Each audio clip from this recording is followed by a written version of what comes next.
how to get your first junior developer role in 3 months without universities or bootcamps. Is it going to be very hard? Yes, it's going to be very, very hard. Is it doable? Yes, it's doable, 100% doable. Are you more likely to fail? Are you more likely to succeed? You are more likely to fail, all right? It's not gonna be easy, but you can definitely be an anomaly, beat all other statistics. Statistics say that even if you have a uni degree, you're 50% chance of gonna be unemployed, in Malaysia at least, right? So you can be an anomaly only if you put in the work that is an anomaly, right? And what I mean by that is if you work like a complete beast, go all out in your learning journey, code every single day, live, breathe, eat code, do everything code related, right? Don't think of anything else. Then you can definitely do it too. 100%, you can become a software developer in 3 months. Here's how. All right, so I'm just going to proceed to talk a little bit about how do you get a junior developer job in 3 months without going in debt or without paying for universities, without paying for bootcamps. Look, bootcamps are great, but for those of you who have went to a bootcamp or who are in a bootcamp, go ahead, enjoy your time there and make the most out of it. For those of you who cannot afford it or don't want to spend that $10,000 on a bootcamp, you should check this video out, okay? And again, just to share, I am not going to go in depth in this video. I'm not going to teach you how to code in this video. In this video, it's really more the high-level concepts, the high-level mindsets that you need to have in your journey learning to code or becoming a junior developer, right? So step 1, I'm going to break it down in terms of days, okay? Day 1 to day 6, you should focus on HTML. HTML is the structure of every single web pages on the internet. So if you're going to be a developer, you definitely need to explore HTML, right? So after HTML, don't spend any more than 6 to 7 days on it because it's really basic and all you're going to do is learn the syntax and quickly build a simple HTML project up. Then let's move on to CSS. CSS is a little bit tougher than HTML because there's just so much that you can learn in CSS. So I suggest somewhere around from day 7 to day 15, focus just on CSS, understanding the fundamentals, learning how it works, right? Then from day 16 to day 24, that's another 8 days over there, focus on JavaScript. Don't go in depth into the crazy ES6 stuff, async, await, the intermediate and advanced stuff. Don't go into that. Focus on understanding syntax because this syntax will be necessary as you progress in your journey as a developer. Right after that, from day 25 to day 27, explore responsive web design. Spend some time learning display, Flexbox, learning media queries, learning CSS grids, right? I would say let's just start with Flexbox first. Spend a day on Flexbox, spend 1 day on media queries, and you're good to go. Okay, once you have those basics, start exploring some basic Tailwind CSS. Try to implement this framework into your projects, right? It can be Tailwind, it can be Bootstrap, anything that helps you when it comes to speeding up your designs. I definitely suggest Tailwind because I use Tailwind in most of my projects. In my company, we all use Tailwind all the time. It's really powerful, helps you save a lot of time when it comes to designing your CSS code or even using pre-made components, right? It allows you to fully customize it to however you or your client wants it to look.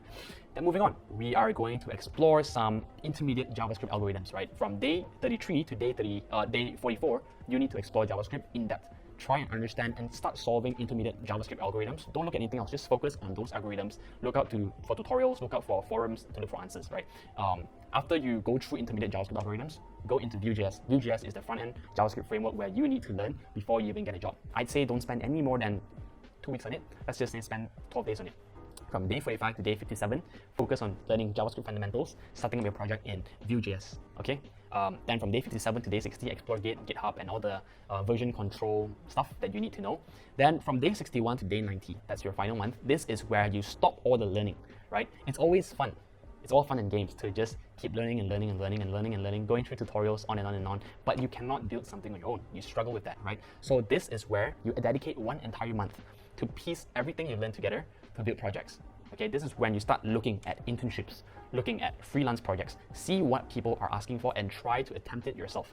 Don't copy answers here and there. It's always easy to look for an online project and just code along, follow what they're doing. It's always easy to do that, right? But the learning comes when you're drowning, when you throw yourself out into the project and just try to figure your way through it without following or copying anything, right? That's where you truly understand how to piece things together, and that's where you truly learn, right? Copying is fine, right? Going to GitHub and copying some code that they have, it's fine, as long as you know how to piece them together and complete the project.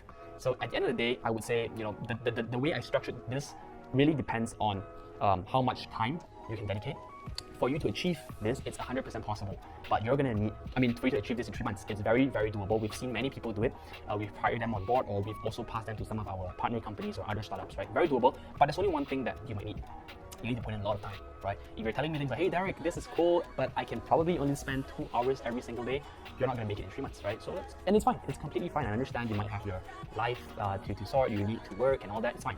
So you're gonna have to adjust your expectations a little bit and perhaps spend 6 months to achieve this, right? But the guide I have here is assuming you're spending somewhere around 8 to 10 hours, 8 to 12 hours every single day just coding away. If you can do that, you can definitely get a job within 3 months. Start with an internship, right? After the 3 months, on day 90, you probably have some nice projects in your portfolio.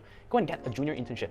Can be a very cheaply paid one, like somewhere around 500 ringgit. It doesn't matter. The point here is to get experience. The fact that someone wants to give you an opportunity to learn, you should grab it. Do it for 2 to 3 months, and after that, you know, working on an internship that will give you exposure to your senior developers, your tech leads, your whole project management, software development lifecycle, seeing how to work in teams, collaborating on GitHub, all this more soft skills kind of thing. It will add a lot of value. And you know, the fact that you now have a real world experience under your in your belts, right? This will help you get your next job really, really quickly, and this is how you will then succeed as a junior developer. Hope you enjoyed this video. Thank you so much for checking us out, and all the best in your learning journey. Hope you get your junior developer job ASAP. If you have any questions, feel free to reach out to me. I'm always available. Thanks, guys.